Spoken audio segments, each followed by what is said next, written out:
Welcome to Delay the Decay, the podcast for unashamedly ambitious people who want to live longer, lead better, and love deeper, prioritizing what matters most. I'm your host, Dan Harty, coach, entrepreneur, and former pastor, here to help you build a life of more intentional direction, not perfection, across 5 life domains: spiritual, relational, physical, mental, and financial.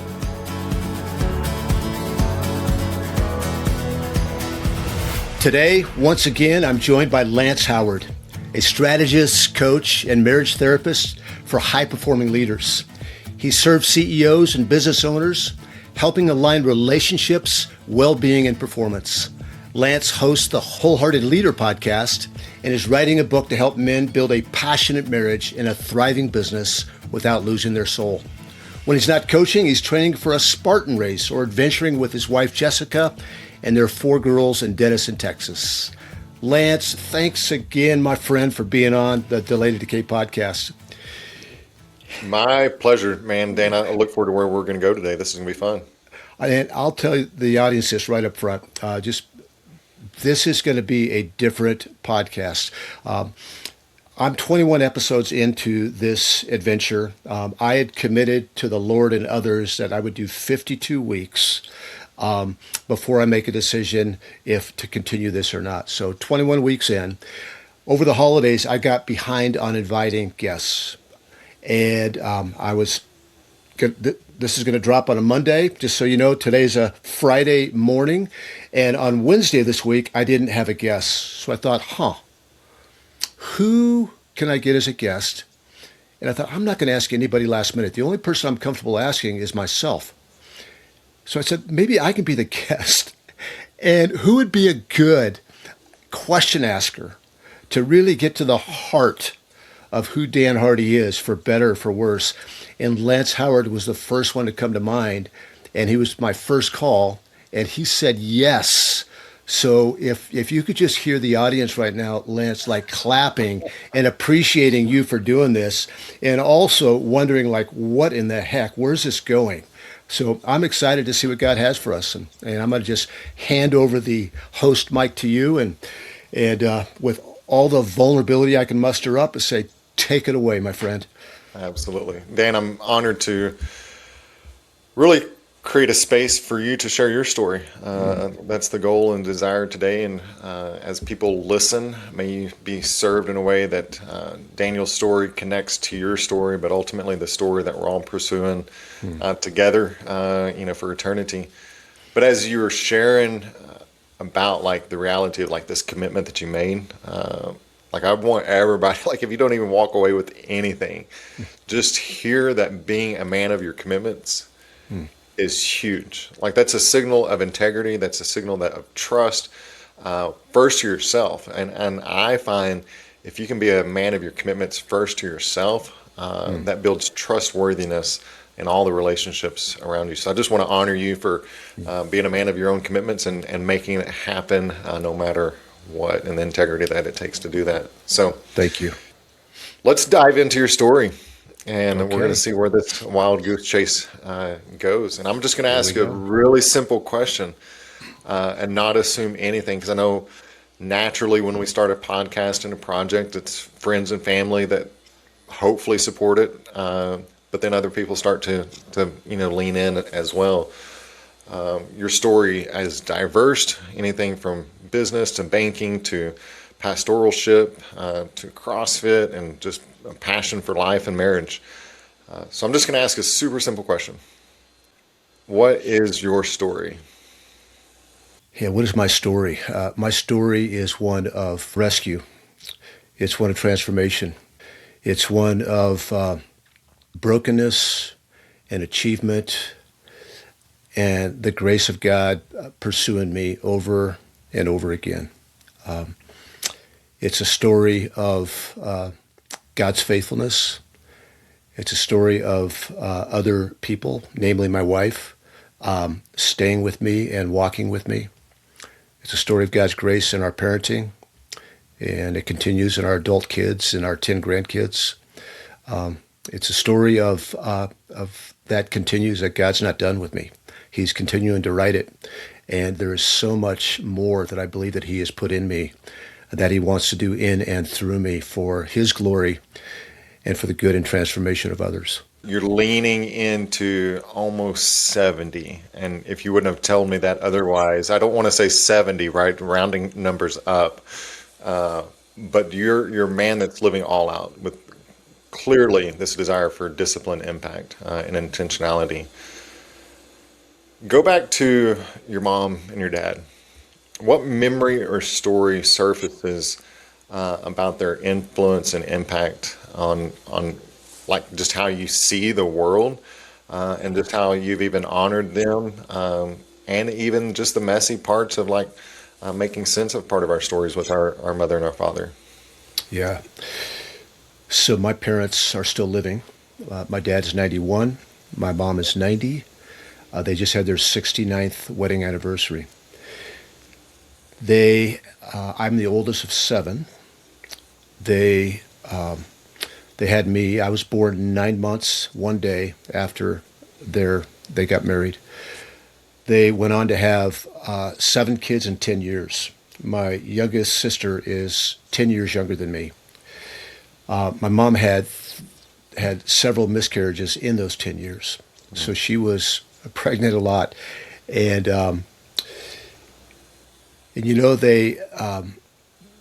they were always present. They put us in a parochial school, a Catholic school, so we got to at least be taught that there was a God. I didn't fully understand the grace of God, but I understood that there was a God, there was a creator God. And my dad, in the midst of the busyness of life, he was a stock trader. My mom stayed home, and my dad coached in late middle school, early high school. He coached our baseball team, so he found time to do that. So they were present with each of us kids. They gave us each opportunities to pursue our gifting, whether that be the sports we played, or the degrees we chose in college. My dad was really super successful in the world ties, and he was very generous. So he taught us generosity. One story that stands out, Lance, I think has impacted me, is they took some risks along the way. They got married, they had nothing. My dad was a trader, and then I don't even know what year it was, but I think I was probably 12. They decided to start a chain of fast food Mexican restaurants. This was before Taco Bell, before Taco John's. It was called Mr. Taco, and it was in Arvada, Colorado. And they pursued this dream, and they had 7 kids at the time. They would get there at 11 in the morning and open up for lunch, and sometimes they'd be there till 1 in the morning.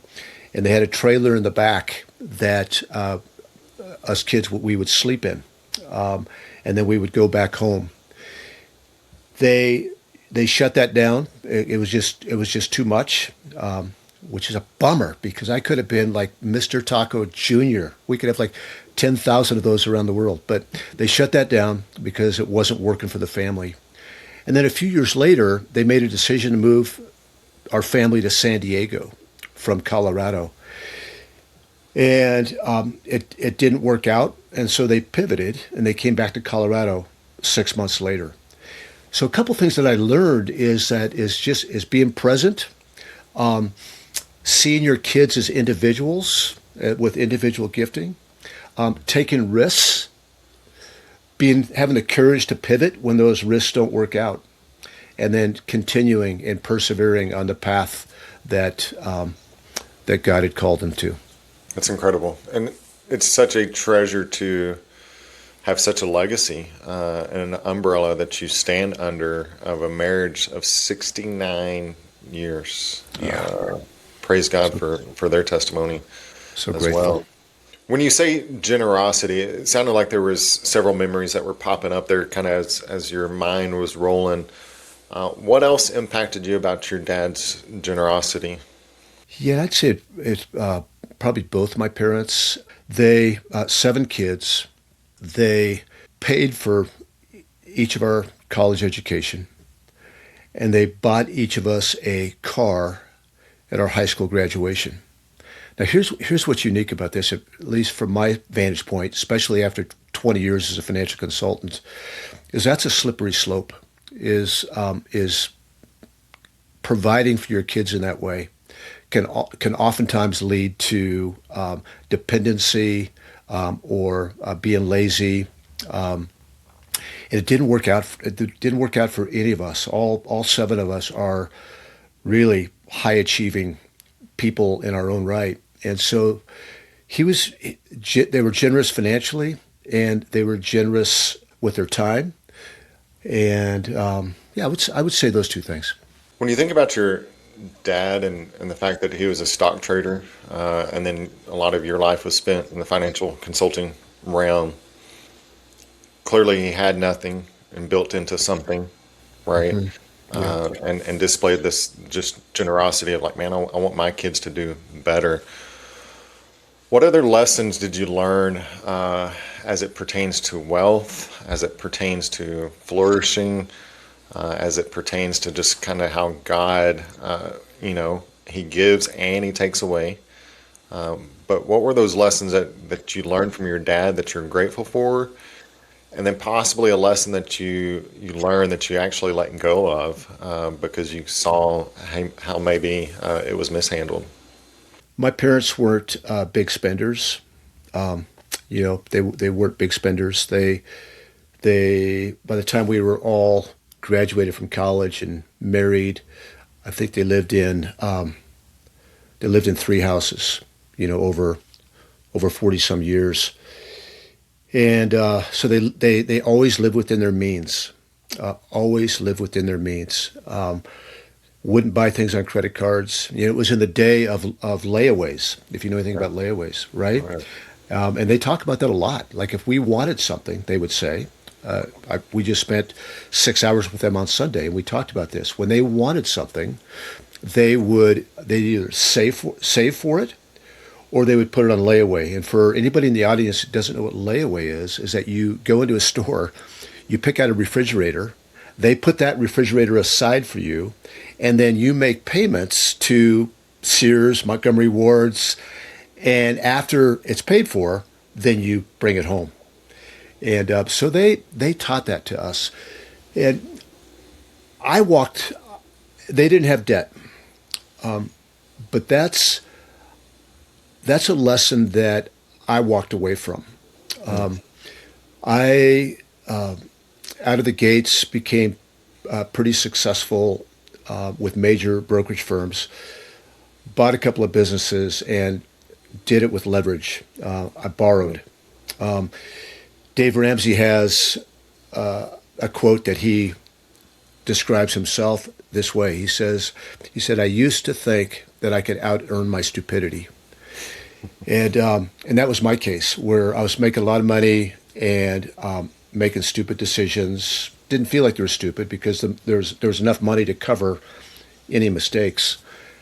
But when the income dried up, the debt, the bad decisions were still there, and really caused some havoc in our family. So I didn't heed my parents' advice on that, and it went south. The generosity part of it, though, I feel like by God's grace, Nancy and I have, even when we had little money, we've always seen our resources as the Lord's, just to steward it and to really bless other people. So that's something that I did learn, and we have leaned into in our marriage. Dan, how did you know that you were going to go into the financial consultant? Was that your first rodeo per se, or like, a lot of times, when we're in the proximity of a great father that you had, we just naturally kind of gravitate towards that, right? Was there this moment of vocational calling and alignment that you're like, oh, this is mine to do, or did you just assume that same framework that your dad had? Yeah. I put a caveat right up front that when I was making these decisions, I wasn't in tune with the Lord, with the Spirit of God. So really making these decisions based on who I thought I wanted to be and how I wanted others to perceive me. When I was in college, I actually was a kinesiology major. I thought I wanted to own a gym. I wanted to help people with strength and performance. And then it was halfway through my college year, I started thinking about it. I thought, I really want to make money. I didn't want to be stuck as a PE teacher or something like that, which there's been some very influential PE teachers in my life. But I wanted to make money. And so I asked my dad how I can get into the financial world. And he gave me great advice. He said, the first thing you need to do is go get a sales job. Just get your teeth kicked in. And so I did. Right out of college, I got a job selling office equipment. I made a good living, on selling calculators and dictation equipment. And I sold the first laptop computer, which was about 45 pounds, the size of a sewing machine. It was called an Osborne, that is in a museum somewhere right now. And I did that for 3 years, was number one in sales, started making a good living, and I quit after 3 years because I saw a ceiling on my financial earnings. So I had a 2-year wilderness experience where I spent time in the mortgage business and equipment leasing. And then I decided it was time to get into financial services.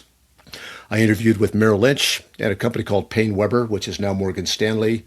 They both offered me jobs. I took the job at Payne Weber. That was 5 years after college, graduated. And I did that for 20 years. But my motivation, Lance, was money, was wealth. That's my whole world was that. Yeah. We're going to get into your transformational story of, coming to know Jesus in a different way. What did you learn about sales? Right? I mean, and as one, sales, but I also want to just back up and highlight the kinesiology imprint upon your heart that now is coming full circle, right? And that's a huge driving passion of your life, and CrossFit license and some of those things. So it's like that heartbeat was still there, and you're coming to full circle moment. So curious about that, but I'm also curious, what did you learn about sales? Because I think what your dad said is hey, go get your teeth kicked in, is a good lesson. Because that's kind of been my experience. The little bit of sales that I've done, I'm it is training grounds for resiliency. Yeah, I learned persistence. I learned hard work. I learned to be told no and continue to pick the phone back up or go knock on the next door. I learned the importance of not seeing people just as a transaction to get the sale, to actually care about their needs and approach it from a standpoint that I have a product that will solve their needs. But I didn't do that very well in the beginning. I was more transactional. It was all about, just climbing the leaderboard. It was, I like to see my name at the top of the leaderboard. And that can really be a bad motivation, quite honestly. You start comparing yourself to others. And when you compare yourself to others, and you try to outdo others, you start compromising and maybe not truthful in the sales process. But what I learned through that was perseverance and just moving past the no, looking for the next yes. How did you manage to keep your ego intact? Because receiving no's, or hundreds of no's potentially, can be definitely wounding to varying degrees for anybody, and especially men. How did you learn to overcome that? Or was there just a sense of it didn't even matter because I'm chasing the dollar? Yeah, I would say I had a mentor at this first company. His name was Steve Clough. And he just took me under his wing and he would. I'd come back in with my tail between my legs, and he was already successful in this arena, and he would just encourage me. Yeah, he was a statistics guy where he would say, it takes this many calls to create this many leads to create this many sales. And so I was able to take the mindset that if I just make this many contacts, get this many leads, it's going to translate to this many sales. And to really just make it, he coached me to make it methodical. Don't worry so much about the no, because the more no's you get, you're that much closer to a yes. Yeah. And I'm kind of a statistics guy. I like stats, so that really spoke my language. So it really was just a game for you. It was just a plain and simple black and white data game. When did you learn about really the heart of those that flourish in sales, leaning into the relationship? Who was the mentor that helped you make that pivot? I would say Jesus, because in my 5th year after college is when I became a financial consultant. And make no mistake, it's a glamorous looking job, but the pathway to success in the financial world is sales. So really, I started I would get in. I had Jerry, can't remember Jerry's last name. He was the manager, but he would have us come in at 5:30 in the morning. We would start cold calling on the East Coast, and then we would finish cold calling on the West Coast at 6 p.m. And really, it was still transactional. But when the Lord started getting a hold of me about 6 years into that career, and I started understanding the generosity of God and the transformational, relational God that He is, it really had me pivot from seeing people as a means to an end to a relationship to steward, where I started seeing them and seeing their finances and their retirement plan as something very personal to them, and that I could help them reach their goal and not just sell them a product.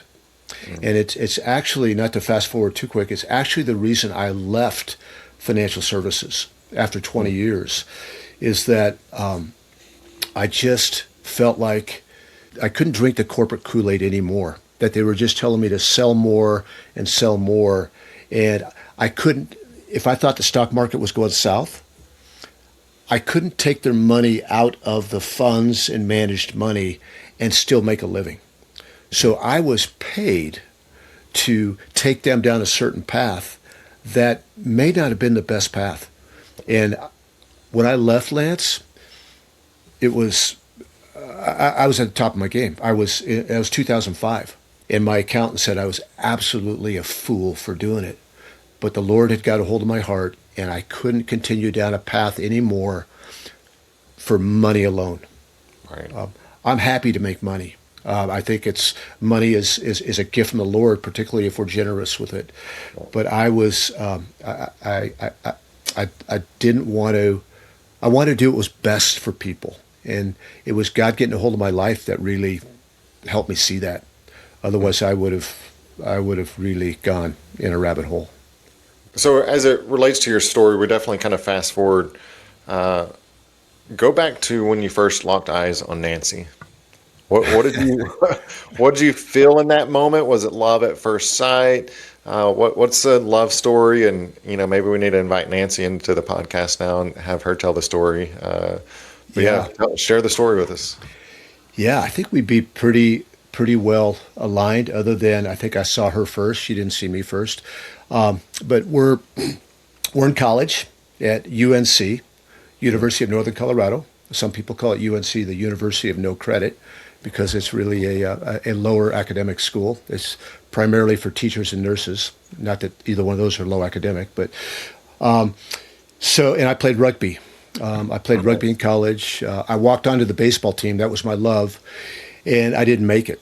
And I looked across the parking lot, and I saw these guys with like short shorts, high socks, this odd-shaped ball, like crushing each other. So I walked across the street, asked about it, got a tryout, ended up playing rugby for 4 years in college and 2 years after college. But my wife's roommates were dating a couple of the rugby players. And I went to my wife's basement apartment with my buddies and their girlfriends, who were Nancy's roommates. And we had a couple of cases of Black Label beer. And we're just sitting around doing what college kids do, just talking and, whatever. And then Nancy, my future wife, comes home from work, and I had never seen her before. And when she came down the stairs, it's like the world stopped, the angels sang, and there's like these birds all around her head. And I go like this, who is this lady? And that very night, like, we did stupid things, but we decided that somebody should have their ear pierced that night. Right. And so I volunteered, and I volunteered her to pierce it. So that very first night, love at first pierce, she put a potato behind my ear and poked my ear, and I wore a earring for the next 24 hours just because. And so she had a boyfriend at the time in Seattle, I think, and spring break was coming. She went to Seattle, broke up with her boyfriend, came back. And I pounced on it, and we dated for, I don't know, 12 months. We got engaged in February, and we got married in June. I didn't want to let it. I knew that there was something special about this woman. I knew that even though I wasn't walking with the Lord, Lance, I knew that she filled my gaps. She would be a great wife and mother. Her family was great. They were Christians, and I wanted to lock up the deal as soon as possible. So February 14th got engaged. June 5th got married. And by the way, June 5th was a Saturday. I graduated June 4th. Nice. And I said, like, why would I wait? No job, no place to live. I had some money in the bank, and so we bought airline tickets, went to St. Lucia and Antigua for a honeymoon, and just said, yeah, I'll figure out the job thing when we got back. And so we got back, and which is really interesting. I've talked to a number of young people today where they're engaged, but they're not getting married because somebody's not graduated, they don't have a job, whatever. And I'm going like, just get married and figure it out together. Yeah, those hard times of endurance definitely form you together for sure. Big time. 45 years. What do you feel as you even share some of those memories? My life, Lance, is, I said at the very beginning, and I don't just say flippantly, it's one of God's grace. We should be a casualty. Our marriage should be another statistic. We were imperfect parents, but what I feel is just thankfulness and gratefulness to the Lord for giving me a wife when I was running from Jesus. That is a perfect compliment. She is the partner in every way that I needed. It hasn't been easy. We're opposites. We are as opposite on paper. I'm an Enneagram 8. She's an Enneagram 2. I'm type A aggressive. She is whatever the other type is. Just go along with it. And so I'm just grateful to the Lord and grateful to her. And we are more in love today and have more fun today than we did the first year of marriage. The first year of marriage was horrible. Yeah, it was not good. Yeah. Well, that explains your response when I asked you, "What are you feeling?" Eights are known as like not really having a heart, but in my experience, eights honestly have the biggest heart. But there's layers of like, hey, let's uncover that for a moment.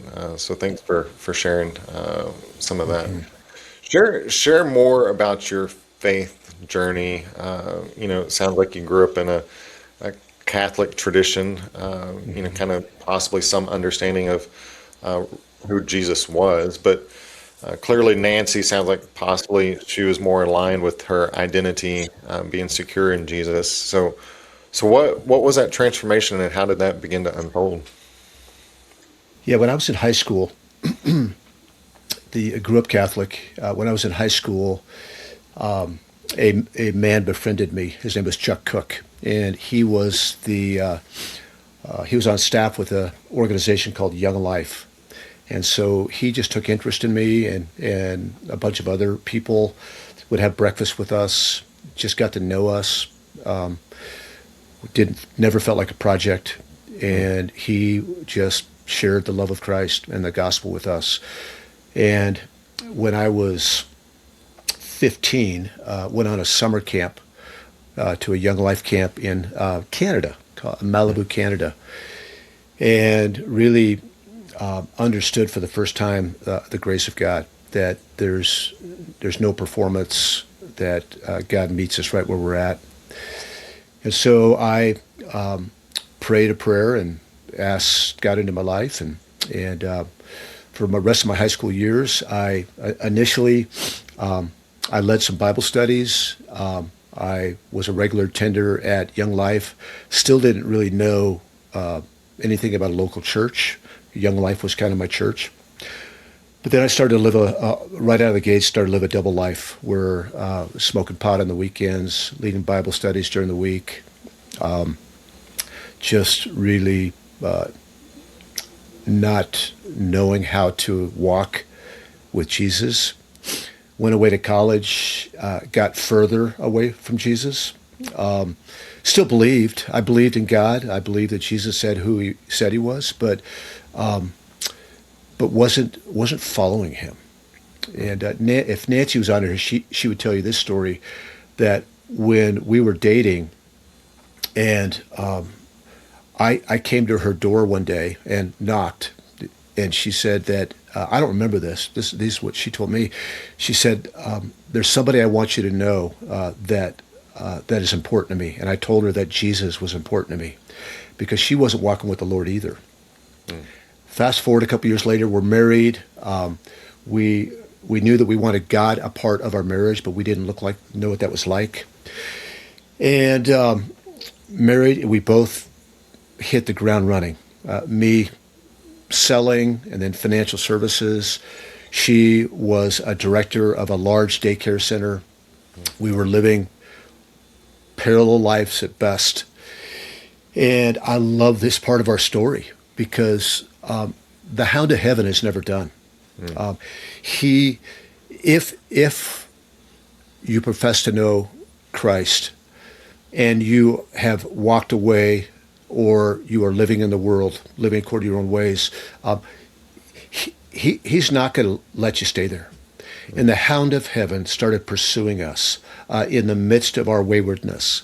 I had a friend that invited me to a Dad the Family Shepherd conference, another friend that invited me to Promise Keepers.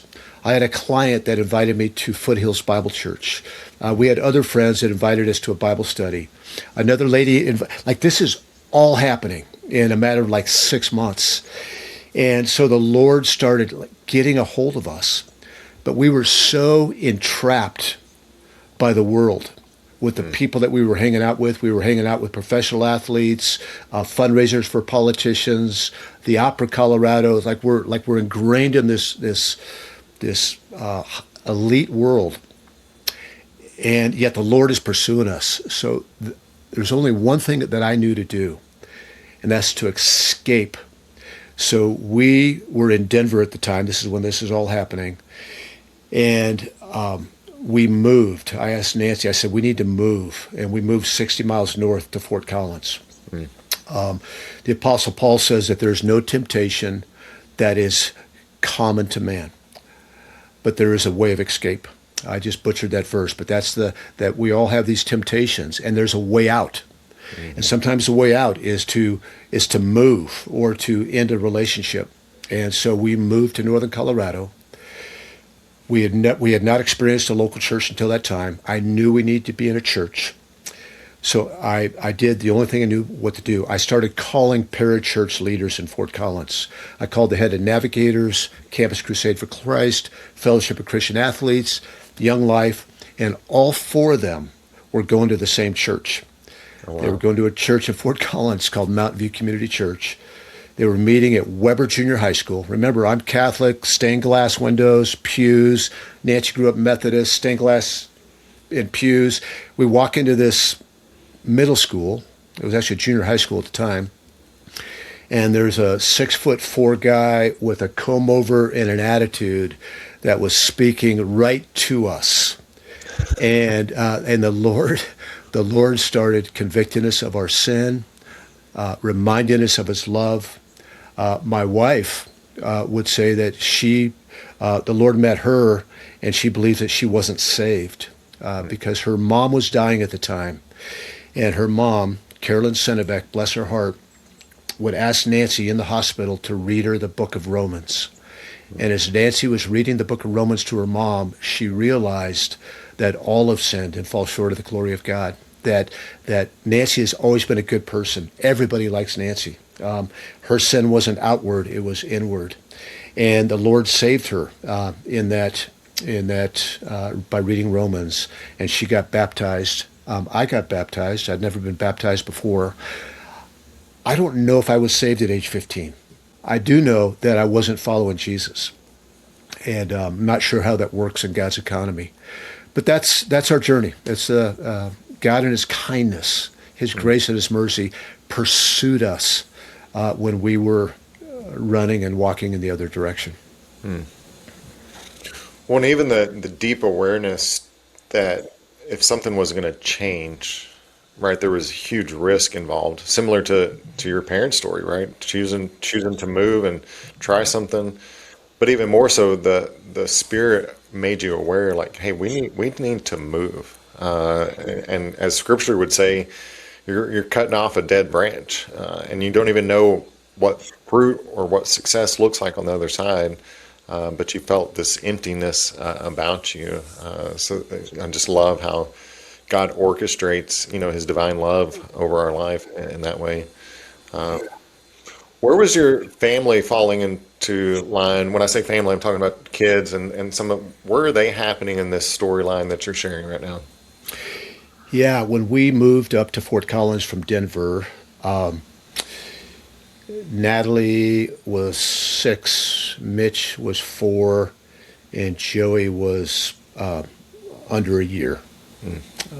Was under a year. So when we moved to Fort Collins, that's one of the reasons that the Lord used that, because in this church that met in a junior high school, we were nervous about bringing our kids there. It's like, well, is this going to be a pain? Are they going to be crying the whole time? Do they want to be there? And they loved it. I think they loved it mostly because there's donut holes at the beginning, but they also loved the Sunday school for the kids. It's so good.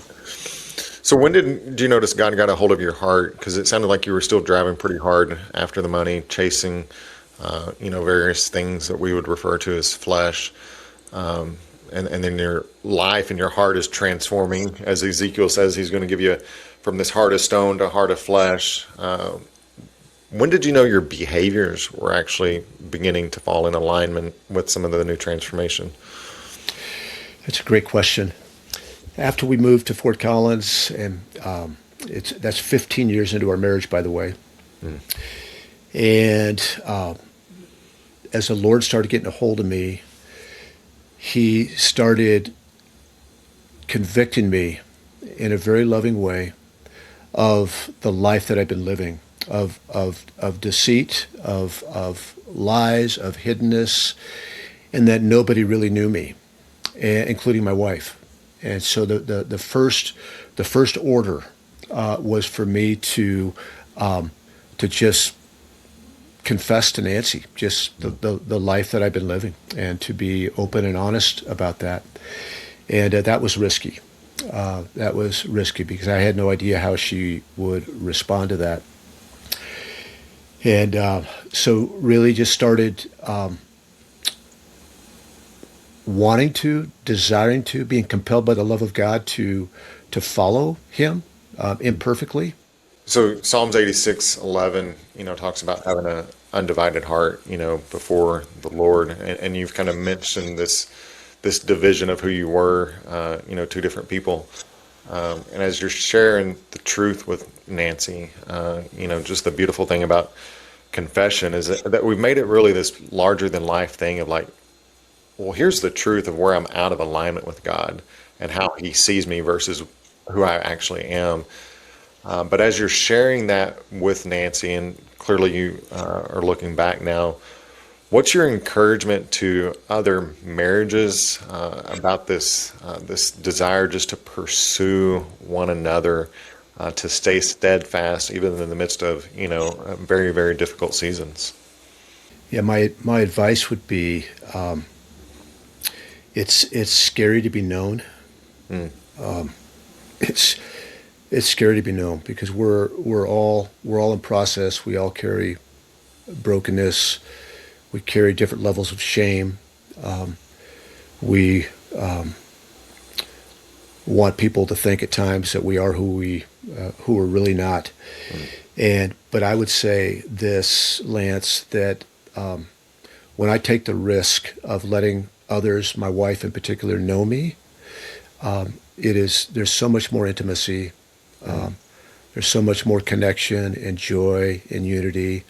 It's not always easy. I mean, 45 years of marriage, like every day I'm going like, oh, like I don't want to talk about this. I don't want her to know like my, my imperfect thoughts and Yeah. desires and whatnot.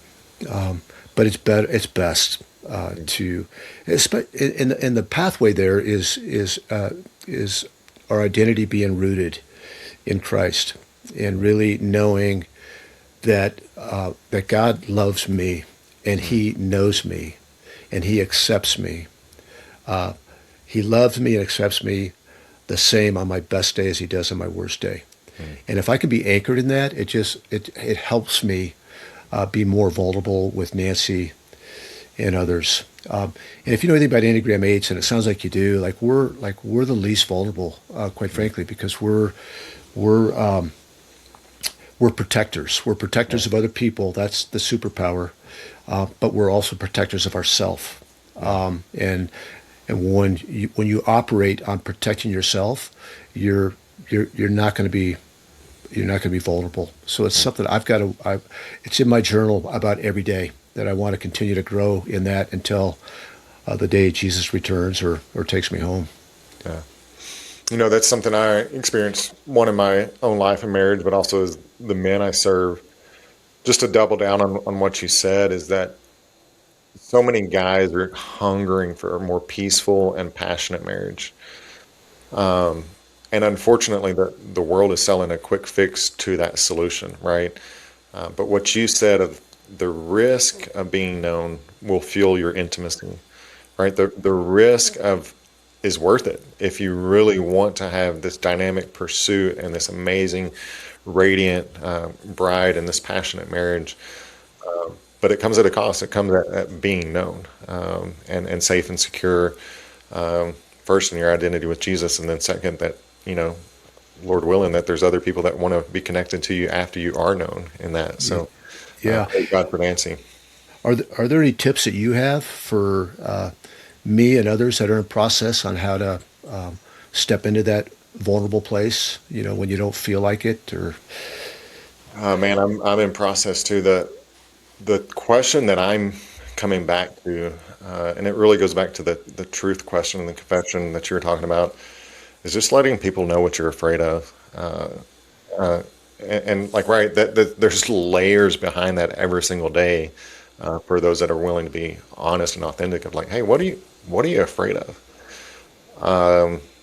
And the quicker we just announce those fears, we can start to be known, right? In the layers and complexities of our heart. But it also help us pursue this authentic relationship with Jesus as well. yeah, when you're a type A 68-year-old, like everybody perceives as having it all together, takes courage to do that, doesn't it? Yeah, To every share day, your fears. every day. So I want to pick up on when you exited and pivoted, that your financial consulting servicing career was coming to an end. But connect that to an Enneagram 8, because there was this awareness of like,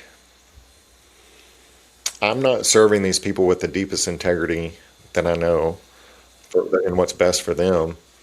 But what's interesting, that Enneagram 8s are also always seeking justice and wholeness and doing what's right on behalf of other people.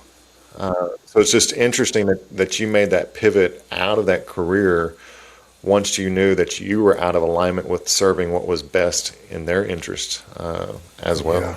Yeah, that's really good. Yeah, I'd say it was really a 10-year journey. I was in the financial services for 20 years, and probably year 10, 11, that coincided with our move to Fort Collins, that I really feel like the last half of my career, I was focusing on doing what was best for the client. But the industry, and particularly the company I was with, it made it hard to do that, because I had to make a living, and I had to make a living their way with the products that they made available to me. And what was happening at that time, it was 2005. And so I lived through 1987. I lived through the 2001 downturn, and I started reading books. And this is really, I think, instructive for anybody, no matter what they're doing. I'd always read books about bullishness, about positive economies and positive stock markets. And I decided to start balancing my reading by reading some books about the collapse of economies and about people who thought the market might have some downside. And I started thinking, like, we're actually going to have a pretty significant market correction. And if I could take everybody out of the market and eat cat food, or I could leave everybody in there and experience some pain. And so I just came to the conclusion that I couldn't drink the corporate Kool-Aid anymore. So I made a decision to give my clients, because there was no buyout mechanism in the firm. I had about $120 million under management, to just give it to other financial consultants, and I walked away. 3 years before I left the financial services business, I bought a franchise. And that franchise wasn't doing great either. So that also helped the decision to step away from financial services to give more time to this franchise. And by the way, the 2008 market crash happened after that. So I didn't have blood on my hands, which was great. Survived that season. Yeah. Man, we could unpack today's economy in light of some of that, I believe, as well. What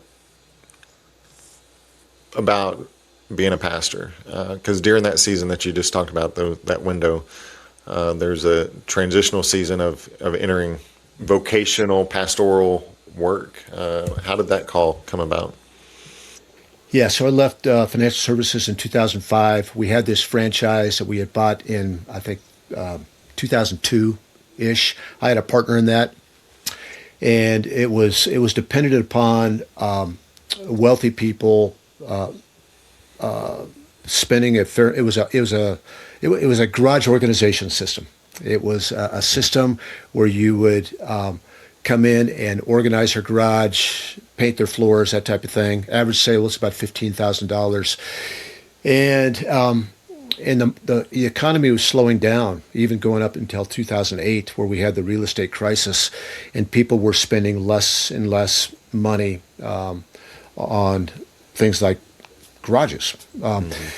And so that business started going south. We were leveraged pretty good, and I ended up selling it actually to my brother Mike, who ran it for 15 years after that. And then I had a couple of businesses. We were developing some real estate with a guy in Fort Collins. I was raising money for some factoring. You can Google factoring. And wasn't quite sure what the Lord had for us. I sold the franchise. And at the same time, the church that we helped start in 2001, it started in our living room. That I wasn't an elder. Remember, I'm not called to be a pastor. I'm called to be a business person. Don't ever say those words. Don't ever say, I will never do this, or I will, especially as it comes to a career path. The church that I was an elder in that started in our living room, the teaching pastor decided to go and plant a church. So they had no leadership. They had no full-time leadership in the church. And they asked me to step in and just provide some short-term leadership. I was already an elder, but a non-vocational elder. And I did that. I did that for 6 months. And while I was doing that, the Lord started impressing upon me that this is something that he wants to use me in. And that by his grace and his sense of humor, that he would, that the church needed me and Nancy. So we stepped in there as an interim pastor to kind of right the ship. And a year turned into a year and a half, turned into 2 years, turned into a decade, turned into 17 years. So I ended up being the lead teaching pastor there for 17 years. And it was great. It was good. We planted 3 churches while I was there. Saw many baptisms. It was good, and it was hard. Yeah. Dan, I'm thinking about just, everybody that's listening and being mindful of time. I mean, I've got a series of questions I could keep going, but I'm kind of thinking about the last part of our conversation. One, about your legacy and some of the heartbeat right now. But 2, before we get there, a bucket that I want to ask about and talk about is grief. And life is a series of griefs that I don't think we really pay attention to. And especially as men, we're just blowing by everything. But when I think about grief, yes, we have physical passing of friends and family, right? But life, oftentimes, if we don't pay attention, is a long series of these micro griefs of like the death of a dream, the death of a transition. But what have you learned about grief as you kind of hear the framing of the question, and what does it kind of reveal about your sense of identity? As you reflect on grief, maybe how you thought about it 40 years ago versus how you think about grief now. Gosh. Thanks for asking that question. And you may need to prompt me along the way. Most of my grief comes from relationships, and particularly people that I've led or have been in partnership with me. Because I can be a bit of a bull in the china closet when I see something. I'm more of a teller than I'm a seller.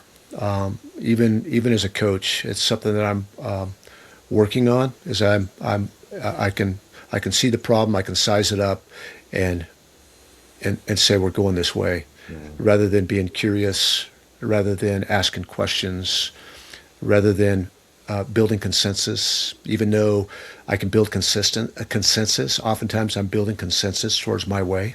Yeah. I've seen that over the years, and so, and I don't know what to do with this, because I know we should have no regrets, and I certainly know that we should carry no shame. But when I look back on relationships, I'm grieved that I treated people the way that I did. And I don't know if this makes sense or not. I've always been quick to confess. I've always been quick, post-Christ, always, to ask for forgiveness. But it hasn't always changed the way that I interact with people.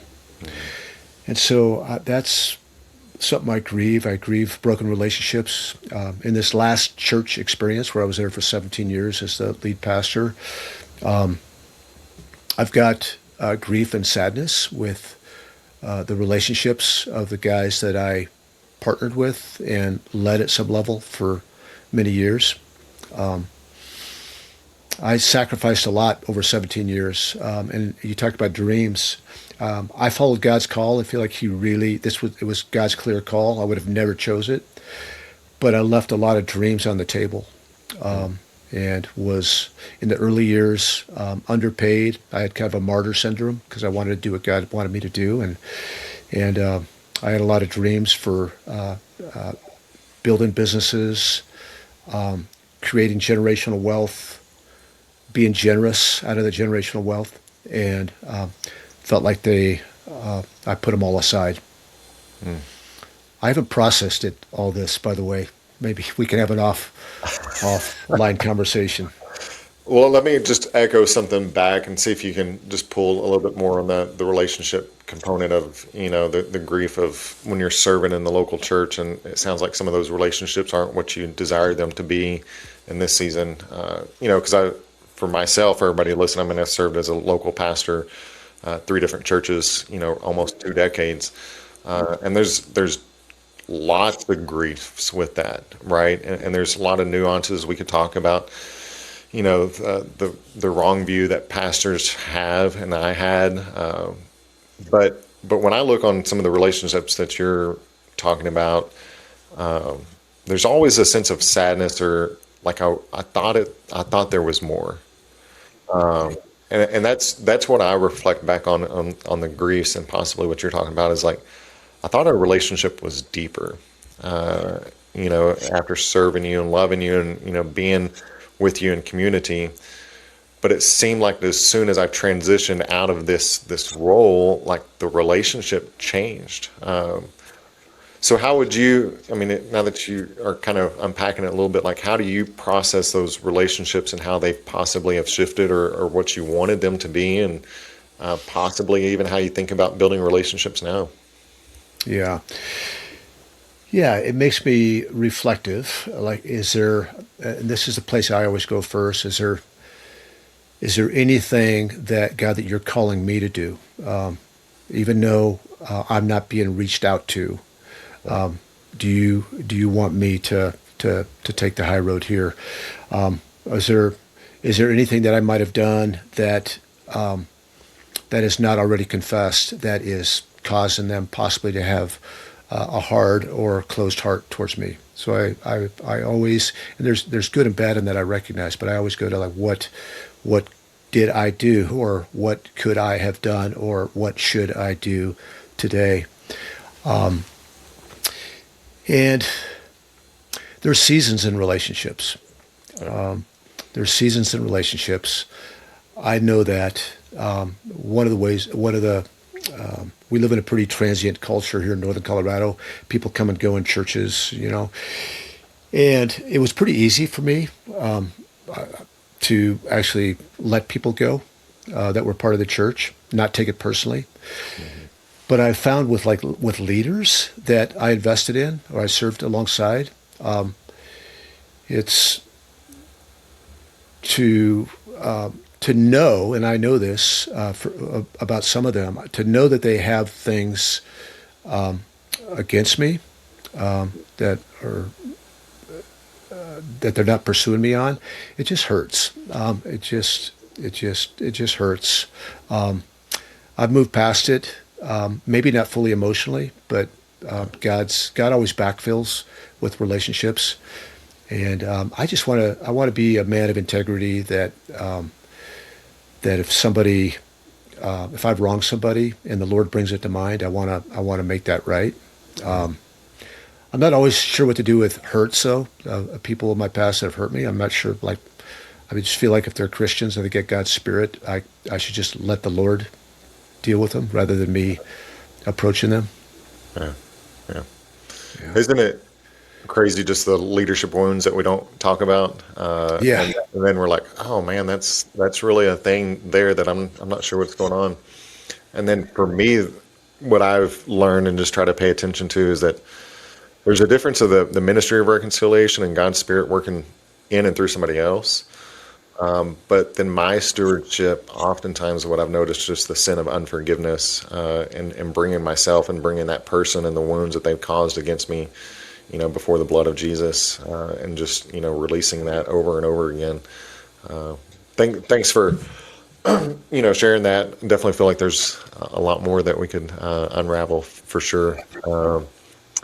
Share with us, kind of in what I would just frame as a legacy season of life. Kids and grandkids, you're having the time of your life, and there's still this drive and ambition about you. I was with my mentor earlier this week here in town, and he's 60-ish, and I just love being around guys like yourself. That there's a sense of like, man, life is just now. Like I feel like I'm on my first lap, right?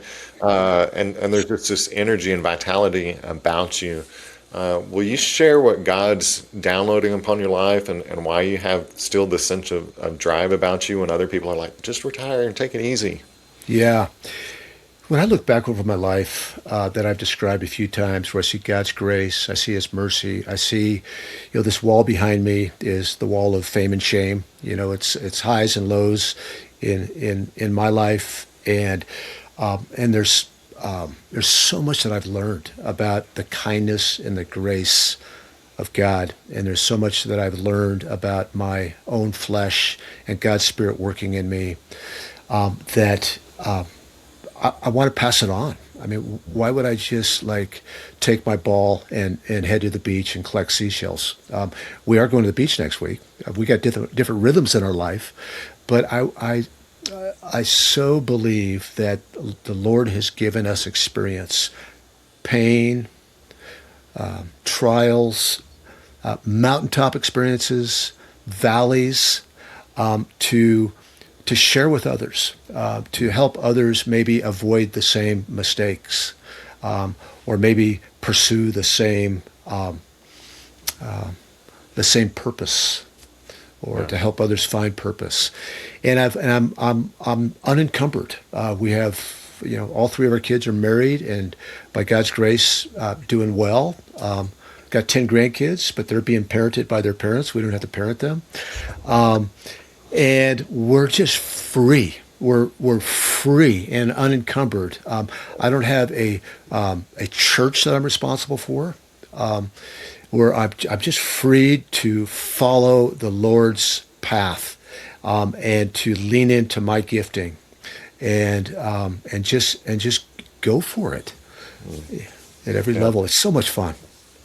We'll say more about some of the. I mean, I call them secret dreams. What's the reason behind Delay the Decay, and some of the I think you call it the 540, what's that thing that you just envision that you're like, man, I pray that God would allow me to see some fruit in this next season? Yeah. So I made, right before I stepped down as a pastor, they allowed a 3-month sabbatical a year before, so that Nancy and I could really pursue the Lord and see what's next. So I feel like healthy transitions not only have a release from what you're doing, but they have a catch for what they're receiving of what you're going to do. And so we just asked the Lord, God, what would you have for us? And I had a friend that said, just write down all your desires. Don't worry about God, if you'd be so kind, just put it on paper. And one of the desires that I wrote down was, God, would you allow me to serve other people, and have some pursuits that somehow combine everything I just said, my pastoral experience, my business experience, my desire to follow Jesus, my healthy obsession, I hope, with the body and the mind, to help people not make the same financial mistakes that I made. And so I started leaning into this coaching space, where I wanted to coach unashamedly ambitious people that have something in them. They want to create or build something that is good, that others can benefit from, whether it be a business or a ministry or a family legacy. And I just really, the Lord just gave me a confidence through other people that I have something to offer. At the same time, Lance, I didn't want to work full time. And so 5 coaching clients is all I'm ever going to have at one time. And remember, I said never say I'm never going to have more. So, but that's I really believe that right now, anyways, that's where it's at. I've got just 3 coaching clients right now. But at the same time, I wanted to leverage my impact. I wanted to leverage my voice. I wanted to be able to have a bigger audience, not to follow Dan Harty, but because I really feel like I have something that can help people live life to the full and avoid the same mistakes that I made. And so Delay the Decay came to me when I was coming back from Africa 8 years ago. And it's from 2 Corinthians chapter 4. Even though the outer human is decaying, the inner human is being renewed day by day. And our hope isn't in keeping our body from decaying. Our hope is in the reality that our inner person has been renewed day by day by the mercy and the grace and the kindness of God. But we can delay the decay by God's grace. We all have an expiration date. God knows what that is. David said, Lord, teach me to number my days that I might gain a heart of wisdom. So it's good to know that we have an expiration date. At the same time, we want to be the healthiest version of ourselves up until that time. And it takes intentionality with exercise, with nutrition, trying to have healthier relationships, knowing that there is negative thoughts coming into the mind and learning how to take those captive and replacing them with biblical thoughts. And so I knew that I wanted to do that, but I didn't know what it looked like. So I had a friend, Joby Lewis, who created this concept called the 40-day fight. And it was just a simple challenge where for 40 days, he would ask people to think about what habits and disciplines they wanted to establish in these 5 life domains: spiritual, relational, physical, mental, and financial. And then he wrote 40 devotions, and he would just send out devotions every day. And he had me on the very front end of it, kind of consult with him on it. And I thought it was a great idea. So he launched it Lent of 2024. He had about 60 people that went through it, and it was good. So I approached him in August of 2024, and I said, Joby, this is a great idea. I wish I would have thought of it. Would you like a partner on it? So I joined him, and we've just made it a really a better experience where we have a community platform where people for 40 days can share ideas. They can share encouragements, articles, podcasts, scripture verses. We have loaded it with resources where there's different Bible reading programs. There's a macro counter for people that want to get a hold of their macros. I created a 50-question assessment called the 5 Life Domains Assessment to help people identify opportunities for growth in these 5 life domains. And then we have the 40 devotions that go out. So this is the way just to kind of to come alongside people and have them take a real honest evaluation of their life as it is today. And are they living a prioritized life? The assessment helps with that. Spiritual first, relationship with God, love the Lord your God with all your heart, soul, mind, and strength. Neighbor second, relationships. Our closest neighbors are our wife and our kids. Next is our body, to steward it. Next is our mind. And then finances aren't unimportant, but to steward those. And then we're developing a subscription model called Delay the Decay Inner Circle, which will have unlimited 40-day fights. We're talking to a genetics firm, which will give people a blueprint of the unique way God has made them, so they know how to exercise, how to eat. They know what kind of sicknesses they're predisposed to. And then we've contracted with a company for biomarkers for blood, so that the genetics test is once in a lifetime. You don't have to take it because you've got one blueprint. But the biomarkers, you take it a couple times a year. So we'll be offering those. We'll have live webinars and just really helping people live a transformational life. So that's 40-day fight is done. We have 5 fights this year. We just had one that started on January 5th. We have one for Lent.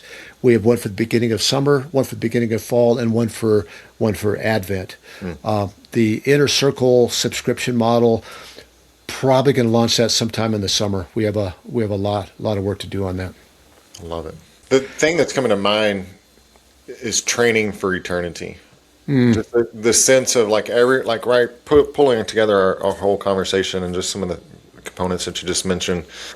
I'm a huge advocate of even this past week, my essay article that I wrote was gluttony, and just this sense of do we not realize that we're going to be restored and regenerated and renewed in heaven? But why wouldn't we do that same physical training today? I mean, we're trying to train our bodies spiritually, mind, and heart. So I just love your passion and the energy of really helping people say, no, God cares about your body. It contains everything. So why wouldn't you take care of it? Yes. It's so good. Thank you. I know I've written about just how exercise, staying fit is, I don't know if these are exactly your words, but it's actually loving your wife. It actually leads to a deeper intimacy at every level. And Jesus said, I came to give life to the full. Yeah. And we know that we don't experience life to the full by coasting in these 5 life domains. We experience life to the full by being intentional in each of these 5 life domains. Okay. And as I tell people all the time, it doesn't mean that life's going to be perfect. No. Mine is far from perfect, but there's a lot more joy in the imperfections. Yeah, 100%. Yeah. Last question. There's an expiration date. We don't know God's infinite wisdom and mercy. How do you want God to introduce you when that happens?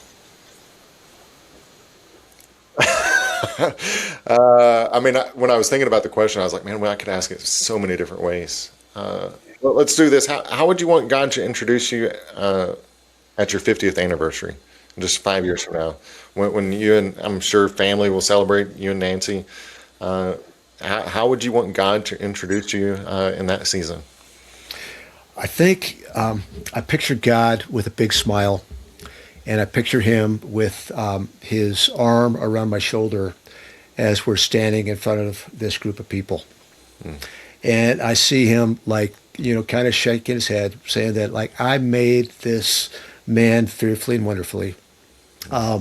He has not lived a life of perfection, but he has lived a life of direction. And he is strove to love people well, to steward all the good gifts that I've given him, family, body, finances.